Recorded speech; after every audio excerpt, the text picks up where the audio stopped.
Assalamualaikum warahmatullahi wabarakatuh.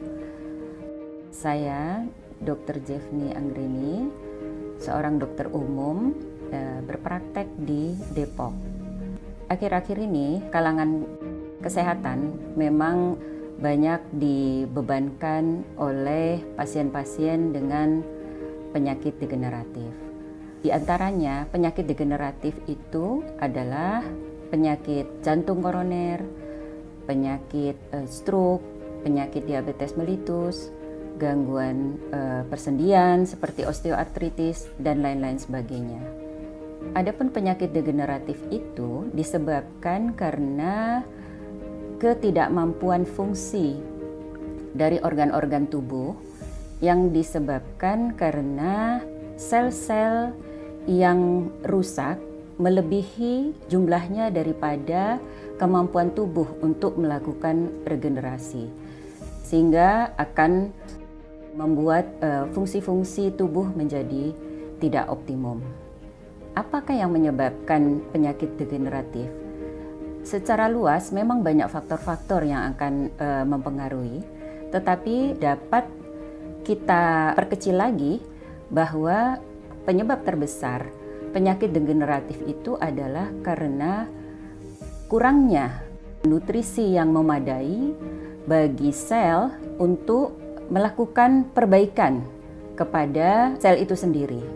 Dan juga mungkin adanya faktor-faktor pengganggu yang ada di dalam sel atau di luar sel, sehingga sel itu tidak mampu melakukan tugasnya secara optimal.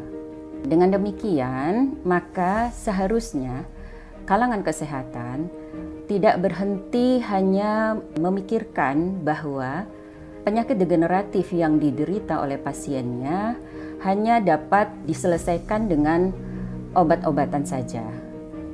Karena setiap manusia itu memiliki sisi sehat yang bisa kita perkuat atau kita tingkatkan.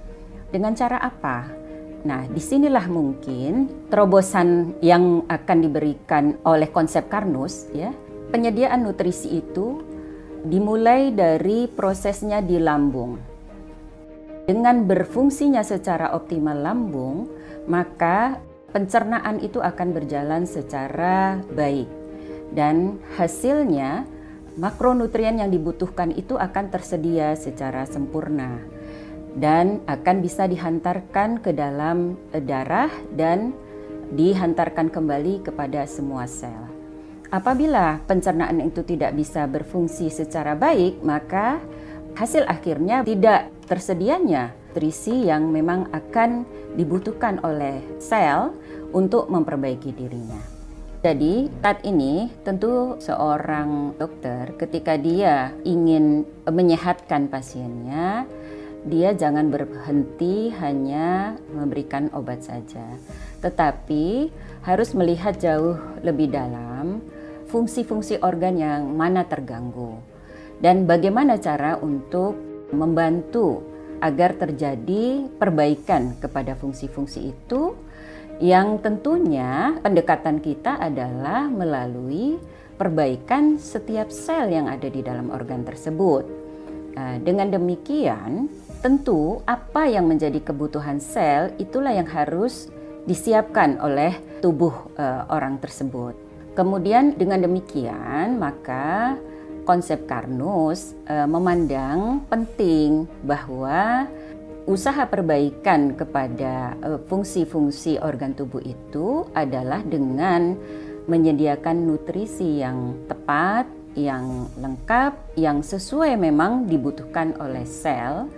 Kemudian memberikan upaya proteksi kepada sel itu, ya, sehingga mengurangi agen-agen perusak yang akan mengganggu daripada sel. Dengan demikian sel itu lambat laun dengan berjalannya waktu akan melakukan perbaikan, dan dengan demikian dia juga akan menjalankan fungsinya kembali.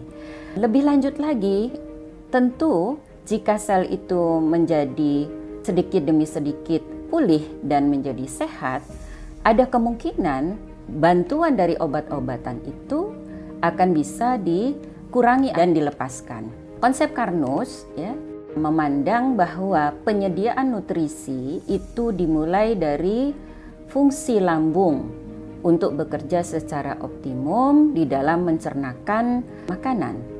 Banyak kejadian dalam kondisi-kondisi tertentu di mana dinding lambung itu mengalami iritasi ya, atau mungkin juga bisa kerusakan pada lapisan pelindungnya.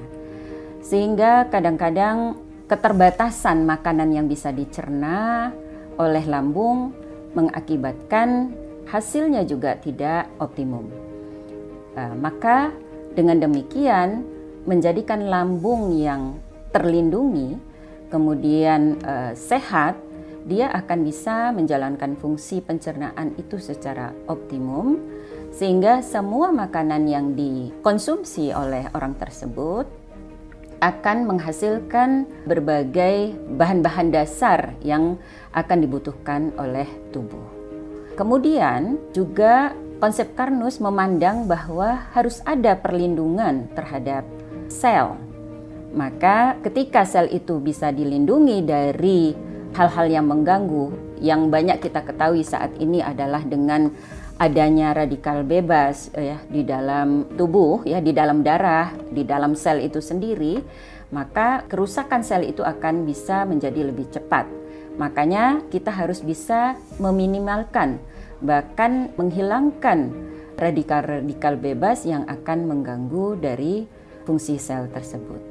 Dengan demikian, ketika sel tubuh itu mendapatkan nutrisi yang cukup, kemudian selama dia melakukan fungsinya akan terlindungi dari bahan-bahan pengganggu sel atau radikal bebas tadi, maka sel akan memiliki kesempatan untuk melakukan perbaikan selnya, kemudian tentu hasilnya adalah perbaikan organ dan juga akan menjadi perbaikan dari fungsi.